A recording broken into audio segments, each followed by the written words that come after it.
Bismillahirrahmanirrahim. Assalamualaikum warahmatullahi wabarakatuh.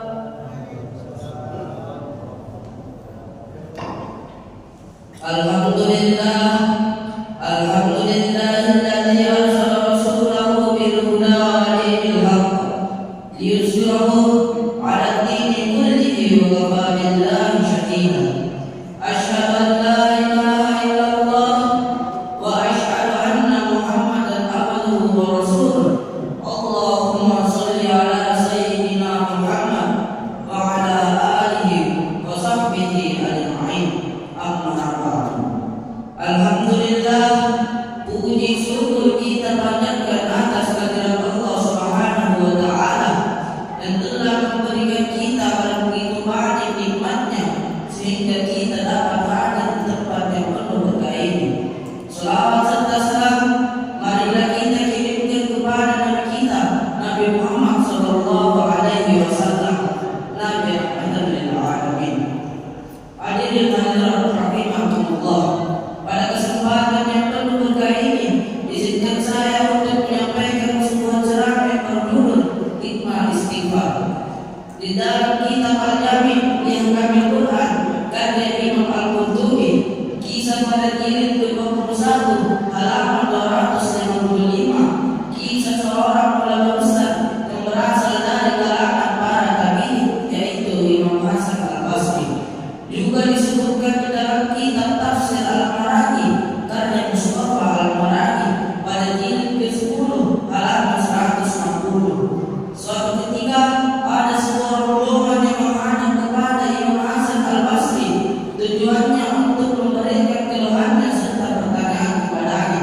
Orang yang pertama datang mengeluh seraya berkata, "Wahai Imam, musim ini adalah musim kemarau, banyak tanaman saya yang tidak jadi. Bagaimana caranya agar tanaman saya bisa jadi?" Dan dijawablah oleh Imam Hasan Al-Basri dengan jawaban, "Istighfarlah, memohon ampunan kepada Allah Subhanahu wa taala." Orang kedua datang mengeluh akan kemiskinannya sambil berkata, "Wahai Imam, bagaimana caranya agar saya bisa terlepas dari kemiskinan ini?" Dan dijawablah oleh Imam Hasan Al-Basri dengan jawaban, "Istighfarlah, memohon ampunan kepada Allah Subhanahu wa taala." Dan ada orang yang ketiga datang untuk meminta doa agar diberi rezeki seraya berkata, "Wahai Imam, saya sudah menikah 5 tahun, tetapi saya belum diberikan keturunan oleh Allah. Bagaimana caranya agar saya bisa diberikan keturunan?" Dijawab oleh Imam Hasan Al-Basri dengan jawaban yang sama, "Istighfarlah, memohon ampunan kepada Allah Subhanahu wa taala." Lalu ada orang yang terakhir datang mengeluh karena semua pekerjaannya gagal sambil berkata, "Wahai Imam, semua pekerjaan saya gagal, kebun saya kering, sawah saya kering, yang artinya gagal semua. Wahai Imam, bagaimana caranya agar pekerjaan saya tidak gagal?" Dan dijawablah oleh Imam Hasan Al-Basri dengan jawaban yang sama, "Istighfarlah, memohon ampunan kepada Allah Subhanahu wa taala."